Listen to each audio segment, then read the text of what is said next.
YouTube, what it do? We are back with another video. It's your boy Benji.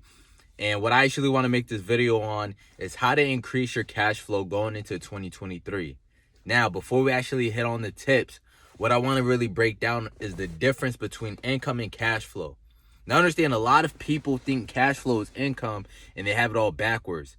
Understand, cash flow is how much money you have after your expenses, right? It's how much money you keep. And this is a problem that a lot of people face because they're just throwing out money. They can't keep their money onto them. And then income is just how much you make, right? Whether you make 2K a month, you make 3K a month, you make 5K a month, you make 30K a year, 30K a month. That's how much income you make. Cash flow is going to be how much money of that you keep. And that's going to be really determined on your expenses because people could be making 2K a month, 3K a month, but their expenses could be 1.5K, 2K. So they have no cash flow. They have no reserves. They're living paycheck to paycheck, and that's where a lot of people are stuck. That's what we call the rat race. So tip number one on being able to increase your cash flow is going to be work a second job, right? Work more than 40 hours a week. And I know a lot of people aren't going to like this. A lot of people don't even like their jobs. And that's why it's important to really find something that you enjoy, or even, right, just get something part-time, right? You have your full-time job, you have part-time job. Because understand that your income, the first job is going to be paying for your living, right? That's going to be paying for your food. It's going to be paying for your rent, electricity, your essentials. The second job is going to pay for your lifestyle. That's going to pay for your personal development. That's going to pay investing back into you to make you a better person, however you want to spend that second income.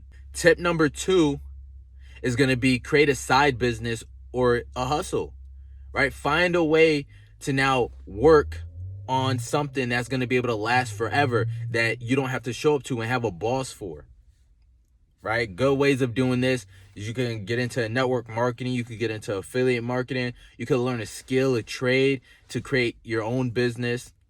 And that was a route that I took, right?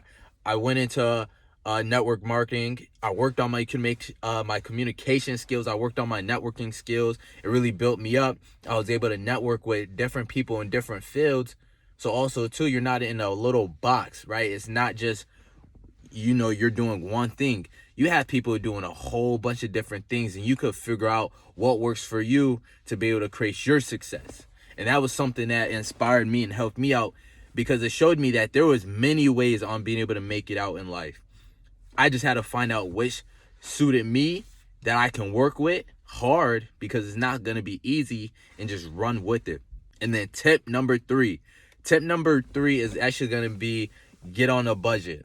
And I know a lot of people aren't going to like this one. A lot of people don't really like being on a budget. They just like, okay, I get paid. I paid my bills. I'm spending the rest. With the budget, you're cutting all that out.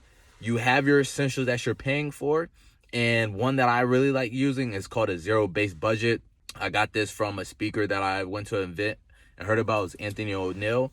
And this really helped me out because now I was creating cushion. I was creating more cash flow for myself, because I wasn't just getting paid and then I would pay my expenses, then I would go out and spend the rest. No, I give myself a percentage of exactly what I got paid. And you can choose this percentage, whether it's 5%, 10%, 15%, 20% of your check that you got for that week. Or if you want to do it monthly, if you already know what you're going to get for that full month, break it down that way. So now, here's the thing. That check that you got from probably a week before is going to cover your expenses for the next following week. So now you're no longer living paycheck to paycheck to pay. You're creating cushion, you're creating cash flow. So now you can have a check from 2 weeks ago probably paying your expenses for next week. And then that new check, especially if you work more hours, is going to go into now creating a savings, because a lot of people don't have a savings. And I'm not just talking about, oh, cool, $500.